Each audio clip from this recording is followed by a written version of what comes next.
This is the Rebel Scum Podcast. Available in video on YouTube and audio wherever you listen to your podcasts. Every week, Brock and James talk the latest rumors, news, and theories from a galaxy far, far away. Support us on Patreon for exclusive offers and join the Star Wars discussion. Patreon.com/RebelScumPodcast.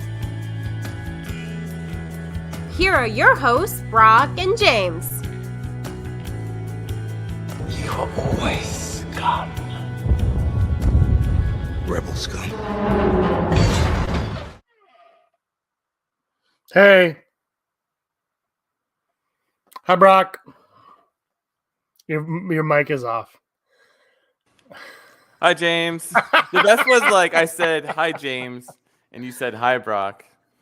The times I got a different rig today, so it's like I'm not used to it. I am hard patched into the internet. I'm hard patched in the internet. You're on Twitch. It looks like you're a Twitch user. Yeah. This is what I use. Coffee. This is what I use. It's 3 a.m. This is what I use for Zoom calls at work. Hi, yeah. Can you tilt your camera like this? Can you move the lid like that? Happy Obi Wednesday to you, James. Let's get right into it.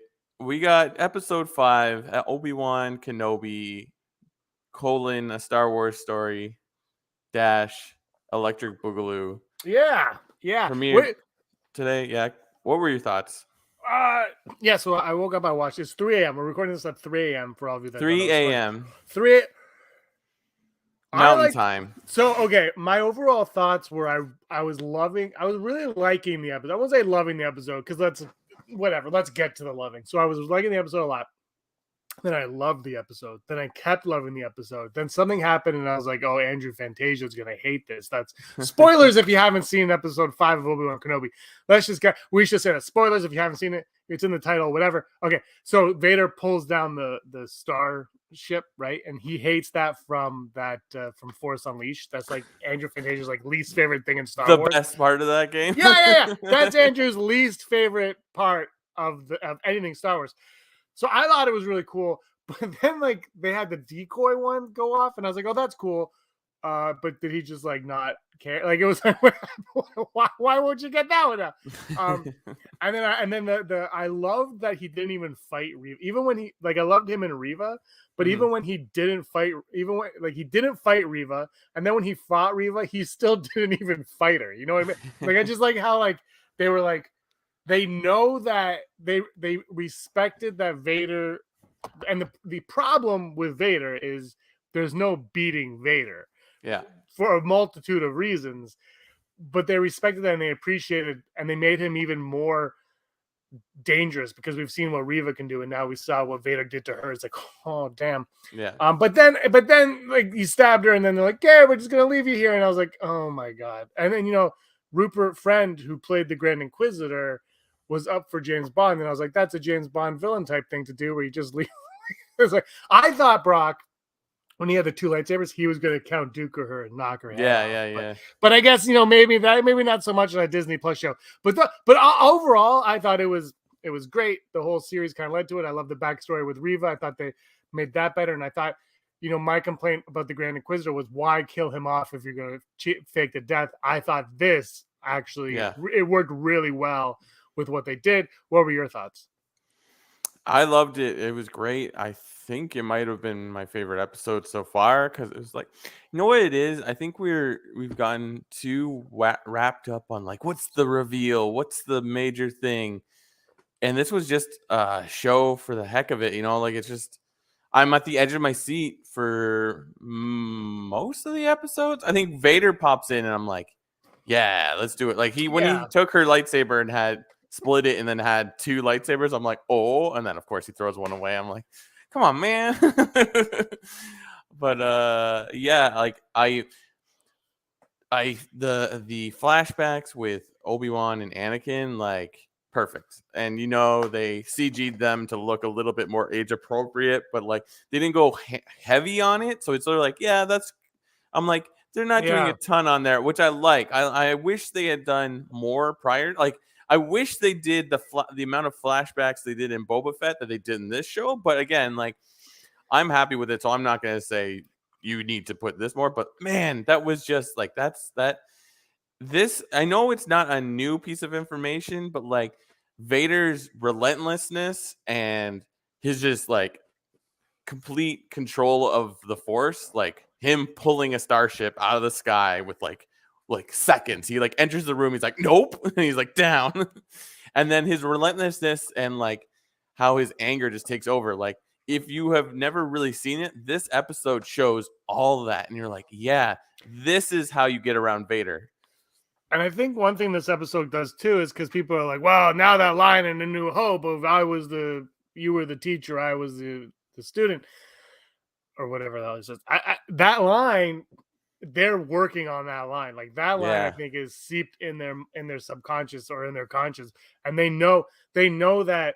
So what they're showing us is like Vader is super powerful, but he's still not the master in this relationship between them, because Obi-Wan is using what he trained him with. He's using his weaknesses. And so I think in A New Hope, when we get there, he's like, okay, Vader has, maybe we get the series that Hayden Christensen wants about Vader, and we see Vader overcoming him being a student. I don't know.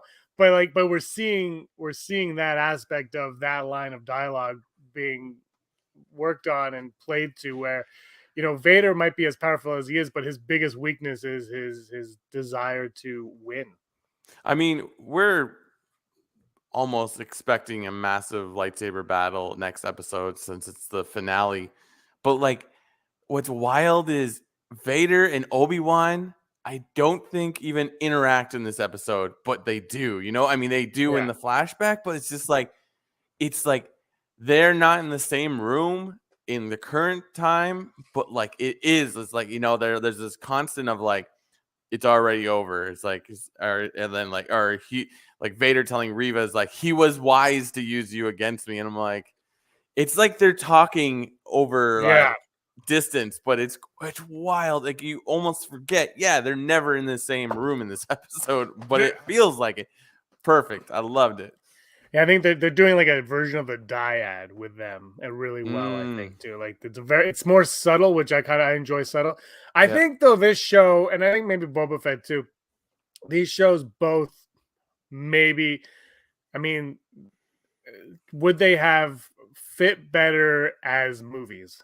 Do you know what I mean? Like, are we at a point now where, because I'm a big movie guy, so I feel like my argument is always going to be for them to be a movie. Like that's how I am. Mm-hmm. But, you know, but Book of Boba Fett, which I really loved, I always said those first 3 episodes probably should have been dropped right away. This one, they dropped 2. It's like, but like, it's just one relentless story that almost, if it was a movie, it might have been able to clean little things up that people are having issues, clean them up just a little bit if it's a movie, but now you've got to stretch things out a little bit. And also it would just be a movie, so you get to watch it. I mean, I'm not complaining. I like watching Star Wars once a week, don't get me wrong, but it's like, I almost feel like these last 2 Star Wars we've gotten, and I don't think that's the case for Mandalorian at all, but I think these 2, I think they might have worked to their advantage to just been movies. And again, Solo kind of ruined that for us, I guess. But I mean, I'm not complaining again, like I said, but it does feel like, or even, and I hate binging, but these shows are even maybe, like, because we talked about Stranger Things, and I'm still like, I don't know, an episode. It's taking me forever to watch Stranger Things, but not because of any other reason than old. But like, that show is made for binge watching. I think they really did that. And I feel like these last 2 Star Wars shows have been more binge. When it's one long story, maybe that's the route to take. I don't know. What are your thoughts? I don't know. It's like I've been trying, like when people like, I haven't watched Obi-Wan yet. I'm like, I like it, but it's just like there is the constant of like, you have to watch it. It's amazing. It's like you don't have to watch this show if you don't want to. Like if you like Star Wars, then like you'll probably enjoy this. But like you're not gonna. I don't know. It's like.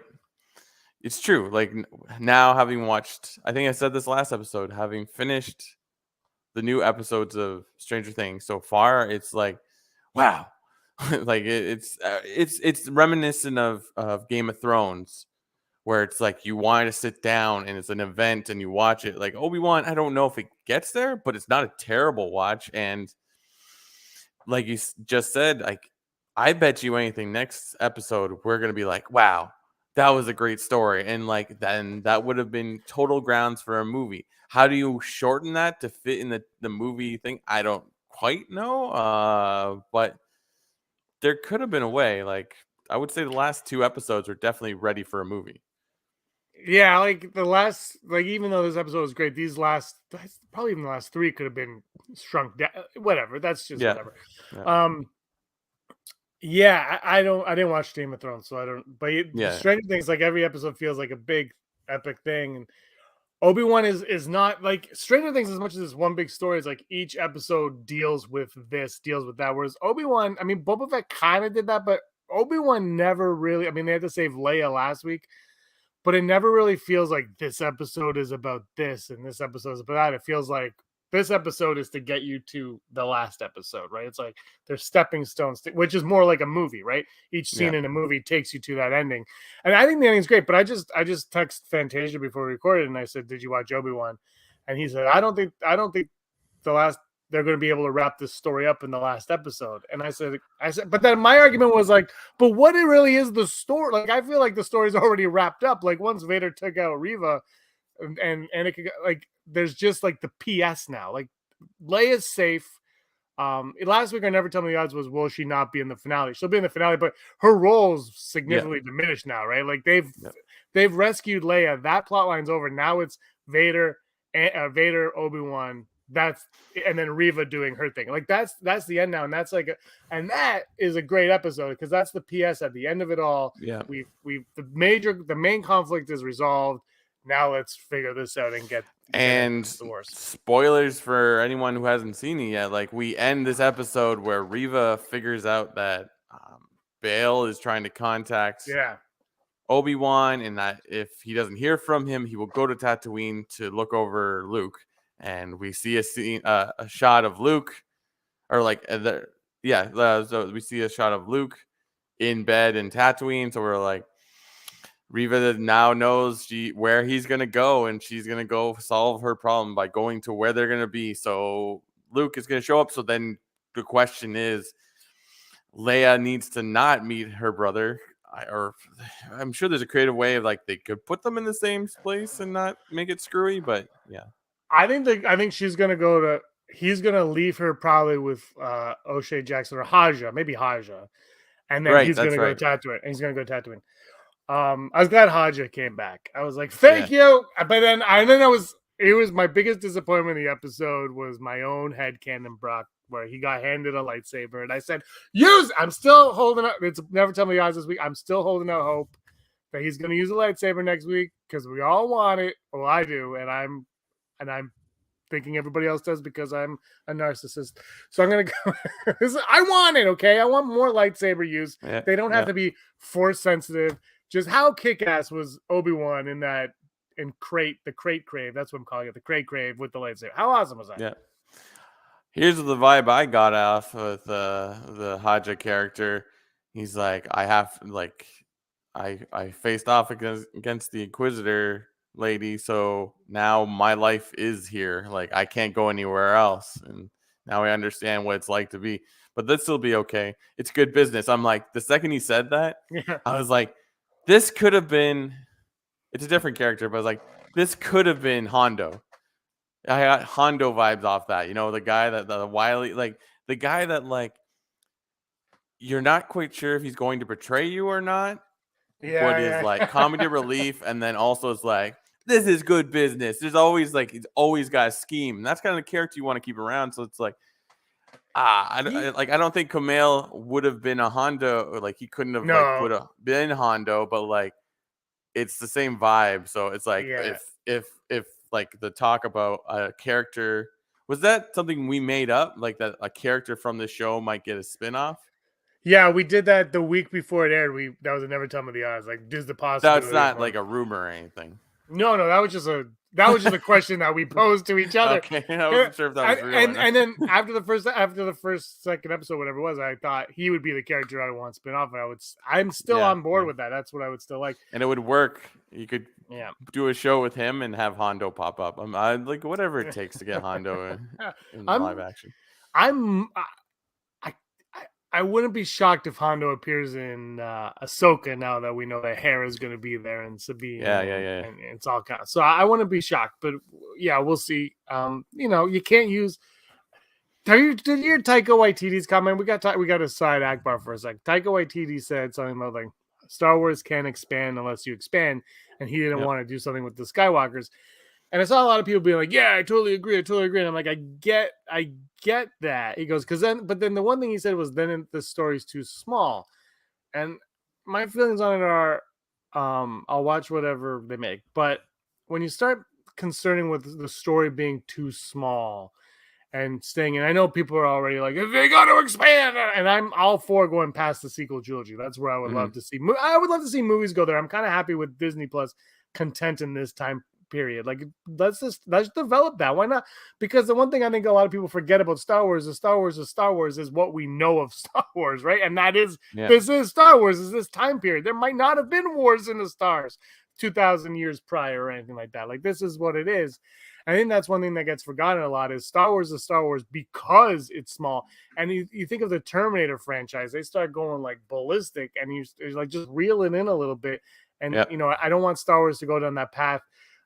Keep it small. I'm not saying that everybody has to be related like in the original trilogy and the prequels, but just keep it smaller, contained story. That's what we want. I think, Lucas always said it's a story about family, right? It's like this is what it is, and I'm not questioning what Taika Waititi is saying. I'm just saying I think people need to relax on it, and you gotta understand, like, Star Wars is what everyone loves about Star Wars is what makes Star Wars is what we know of Star Wars. And when you start to go on that path, I've said this a billion times, what's the difference between it and Valerian? Well, there's not a city of 1,000 planets. You never know. Yeah, no, I thought it was great. And the one thing that was kind of meh was like this whole Lola is. Oh no, I did like just like Lola is like sabotaging everything because they're controlling it. And I got vibes of, I think there's like a little robot that floats around the movie Flight of the Navigator that like the most of it was CG, but like I feel like the animation and like I think there was a little puppetry going on. It reminded me a lot of that. So like, but like Leia just being in that crawl space and then finding Lola and then being like, oh, it's a restraining bolt, and they're like, done. I thought she was. Yeah.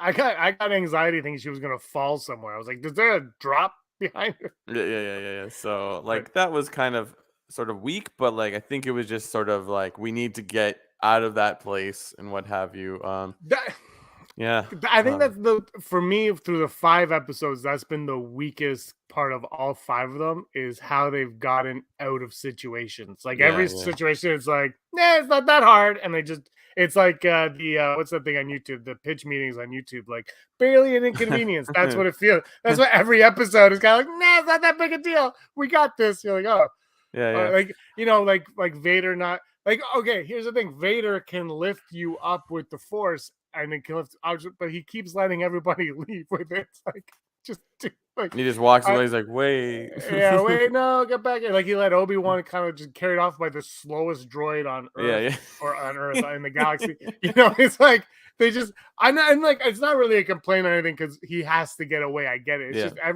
just it really seems like they're like, well, we're out of ideas. Yeah, let him walk away. Vader's afraid of fire because that's what he got burnt in. Fair enough. And he walks, and it's like.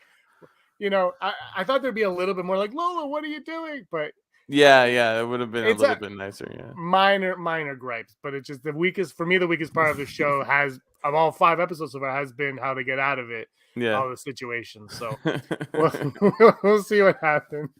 Solid episode. Really was happy. The Reham was upstairs getting ready for work as I was doing it because I didn't have to work this morning, and I'm like, yo, and all I hear from upstairs is yo, because things are happening, and I'm like, but it's a satisfactory show. It's not like Mandalorian still is the top tier, I would argue, because it made a lot of interesting choices and set the tone. But like this one doesn't need to go above and beyond. It just needs to be like, okay, you want to learn more about this character that you almost know nothing about. I mean, at least like post Clone Wars, like what happens to this character? How does the Clone Wars Obi-Wan become New Hope Obi-Wan? Which I think is the whole point of the show. It's like just filling in the gaps. Do we need a story about Boba Fett? Probably not. It was interesting. I liked it, and I would like to see more. I don't think we don't need any of these stories. Is the bottom line. I'm all for them. Like that. I don't know. I think. Yeah, I don't know. I like if they do a second season, what would it be? I don't know. I want to see more of him and Owen, but I think that's gonna. I think next week's episode, whatever the resolution is, obviously we know that the Larses survive, Luke survive. I hope Luke doesn't really come into contact or see a lightsaber. Like I really want him to be so pure when we meet him. Like Leia, exactly. Like Leia is like already like hardened. I'm like, this is what she should be. Because even in like A New Hope, she holds her own, whereas Luke is like, I'm excited to be like he's excited to be anywhere, and it's all like Leia's like whatever, a spaceship. I forget what cartoon this is. I think it's Looney Tunes, but like there's like a Looney Tunes like cartoon where like an innocent character is walking along into constant danger, and someone's trying to save him save him or her or whatever it is without being seen, and is getting hurt along the way, and it's just like that's what this episode should be like. Yeah, that's like I want to go bullseye womp rats and what's that canyon called? Box Canyon? No, Beggars Canyon. Thank you. I hope that something traumatic happens with Owen and Beru, and that's when they're like, that's it. We only drink blue milk now. Yeah, get out of here, Obi-Wan. Get out of here, Benjamin Kenobi. You get out. We'll see. I'm excited for the resolution of this to see what happens. I'm also sad because then it's like no more Star Wars until basically September, August 31st or whatever Andor is. It's like, dude, I got to get through a month. 2 months of no Star, 2 and a bit months of no Star Wars. I just went through that. You can't do this to me. Can't do it. It is what it is. What are you gonna do? I thought this was the strongest episode. It was my favorite one since the first one. Because my favorite parts of the show still have been the quiet moments on Tatooine with Obi-Wan, and even some of the conversation with him and Owen. I kind of like that aspect of it. But this one was the first one that went away from that I really was really drawn back into what they were doing. Right. I just because like I said, Dan, it's like there's no real story, right? It's like go rescue Leia, and there's no danger because we know that she turns out okay. Tala's death was amazing. We got to bring that up. I like that she just was like, let's just blow it up. But she could have thrown it, right? She could have just thrown it. But she that thing did some damage. Yeah, I really wish she had thrown it because it's like take out all the things. But yeah, like I was thinking that too. It's like a character. Like what was the droid's name? I can't even remember. I call him Bob. Was his name Bob? I don't know. I feel like it was like wasn't a mover droid or whatever, like a loader droid. Loader droid. Like that character does not talk. And then Tala, we've only had her for 2 episodes where she's done a lot of things where it's just like Deborah Chow did a good job of making us care about these characters that we almost have no attachment to at all. Like, so. Yeah, because last week, a loader droid, Ned B, not Bob, Ned B. NED-B. That's his name. Yeah, you're right. Except last week's episode when I don't even remember the person's name that died. Walt or whatever. When he died. Gabe. Gabe. I didn't care about Gabe. Yeah. I was like, I think I'm supposed to care, but I don't care. But yeah, this week, droids, man, their deaths hit harder. Like K2SO and this one, I'm like, oh my God. They inevitably can be fixed. I know, but it's like, why are these deaths so emotional? Yeah. And K2SO, that droid's appeared in, what did it appear in? Book of Boba Fett? Was that? No, It was in Obi-Wan? It was in, okay. Yeah, like it's come, like that type of droid comes back all the time, but for some reason, I'm very, very distraught. All right, you want to go to the odds? Let's do it. Never Hold on. tell me the odds. Here comes the video. Successfully navigating an asteroid field is approximately 3,720 to 1. Never tell me the odds. Never tell me the odds. Brought to you and me from patreon.com/Rebel Scum Podcast. If you like what we do, why don't you head over there and support us? Throw us a ducat, $1, a shekel, a rupee, whatever kind of money. And we would gladly appreciate it. And we will give you all the things that we possibly can. Today, our internet is solid, so it's working because wonderful people like the following support us. Heidi Feder, executive producer, Barry Brophy, Dennis Allen, Randy Kenobi, Mary Kristen Aton, Jeff Wilson, Phil Stanifor, Scott D, Josh Price, Matt W. Rez. Rez, Frank Perkins, Neil Lowry, Cosmic Girl 02, Gleek Play 1, Disney, Desi, Charlotte, Kayla Davis, Girls with Sabres, Thank you. Thank everyone. You guys are fantastic. We're recording this early, so I didn't have time to send you a rundown. I wrote 2 odds. I don't have a third one yet. The first odd, Riva will die by the the camera's so close on you. I just moved forward. I know. Just oh, his eyes are lovely. Riva will die by Vader's hands in the last episode. Vader will kill Riva. Riva McIntyre. I don't know, actually. I'm going to go full Brock on this because I really don't know because he kind of already has, but not really. So I don't know. Yeah, no, I'm going 50-50 on this. Yeah, I'm going to go 61. 61. Yep. I feel like he should have just done this episode. That to me, that was the most disappointing part of the episode for me. I mean, come on. Take her out. Take her out. He toyed with her. Just take her out. I thought it was going to be like a Darth Maul in Rebels, just dead. I mean, I thought that the beheaded at first, but then I was like, oh, maybe it'll just be no. Mm-hmm. Next episode, Haja will use a lightsaber. Hondo Haja.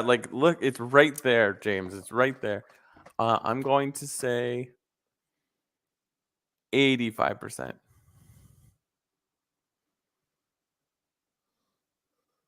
Okay, I'm gonna go 71.295%.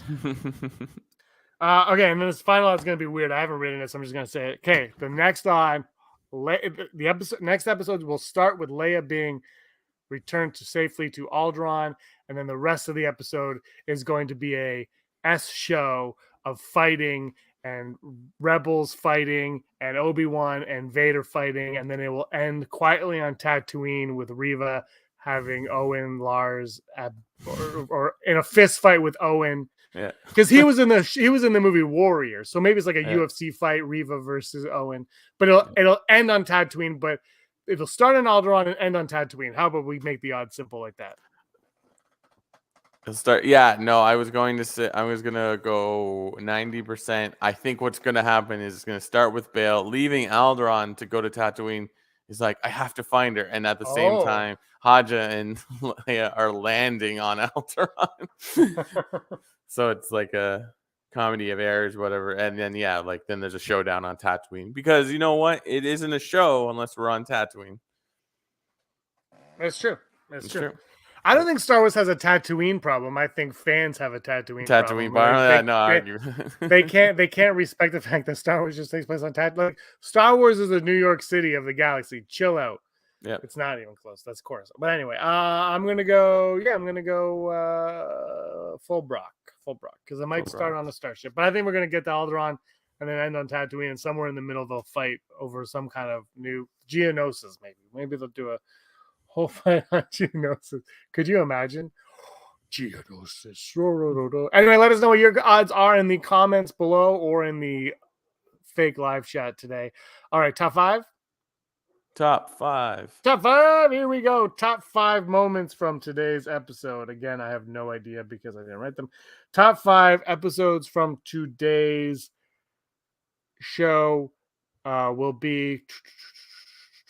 I'm going to go with Ned B dying, the droid dying. Top 5. I liked the Haja interaction where he's like, "Well, this is my life now, but it's good business." It's like those are the characters you just love, right? Yep, absolutely. Is that your number 5? Yep. My number 4 is Kenobi talking to Reva and getting her backstory on Coruscant. My number 4. Oh yeah, we didn't even talk about that. The reveal is that she is one of the younglings. Number 4 is going to be the reveal that the Grand Inquisitor is not dead, and his little line of like "Goodbye, Grand Inquisitor," like that's funny. Yeah. I have to say I hated that they faked his death for 4 Mhm. episodes or 3 episodes because I'm like, this is stupid. It's just everyone. They did it better. Like it was like, oh no, I faked my death. Like I like that. Like it wasn't like I was dead and I got brought back. He's just like I faked my death. Like I thought you was, were dead. I was. yeah. I liked it. I like he wasn't like no, it wasn't like a convoluted. We sewed him back together. We made him stronger. It was just like, nah, I'm here, bitch. My number 2 is Anakin and Obi-Wan flashbacks. Wait, Anakin you skipped 3. Did you skip My 3? number 3 is Haja. Yeah, forget my number 2. You did not hear my number 2. You did not. Haja, everything with Haja in this episode. My number 3 is going to be. Oh shoot! I'm trying to remember what my 1 and 2 are. The Tala's sacrifice. That was an awesome scene that just made you care about characters that you've only known for like 2 seconds. Which is what Star Wars does best. Yep. Like everyone's favorite character is like Darth Maul, who's in the movie for like 4 seconds. Yeah. And my number 2, this might come as a shock to all of you, but it's Anakin and Obi-Wan flashbacks. No one saw That's that mine coming. too. That's mine too. Like number 2, like that was great. It looked awesome and it fit so well. It felt great. And it felt like the prequels. It was like everything about it was great. Like I mean, when I say that, I mean like it looked like it was something that was just ripped out of those movies. Like everything about it. So that was awesome. My number 1 is Vader toying with Reva McEntire. I just liked everything. I didn't really. I mean, him pulling down the ship was awesome and all. Yeah. But then he just let the other one get away. And I don't really like that he just lets her survive at the end, left for dead in the gutter or whatever. But I just love that he was toying with her and he didn't even use a lightsaber for 90% of the fight. He's just like, nope, you're not touching me. It's like, keep away. I love that one. That's Andrew Fantasia is not going to be happy with my number 1 because Vader pulling that starship out of the sky, a la Force Awakens or Force Unleashed. That's what made me sit up and go, "Hey, yo!" And my wife's like, "Yo." And I was like, "What's up, Scums?" No, that looked awesome. I hope the High Republic show, if we do get it, where we're getting so many Jedi, we see those kind of like scenes of those effects. Like, please, yes, please. That's my number 1. Absolutely. Great time. Let us know what your top 5 are in the comments below or to the side. Short episode today, but busy day for us. So we'll be back twice as long next week for the finale. Twice as long, Brock. Thrice as long. Thrice times a lady. Boom. That's my face. Right. Anything else you wanna say? No. It's summertime. Go outside and enjoy the weather. Yeah. Come back next week and get my review of Miss Marvel episode 1 and 2. All right, everyone. Thanks for watching. Give us a like and a subscribe. Brock, you were always scum. Yo, Rebel Scum! Scumbags, thanks for watching. Don't forget to give us a thumbs up on our video. As always, please subscribe to our YouTube channel, Rebel Scum Podcast.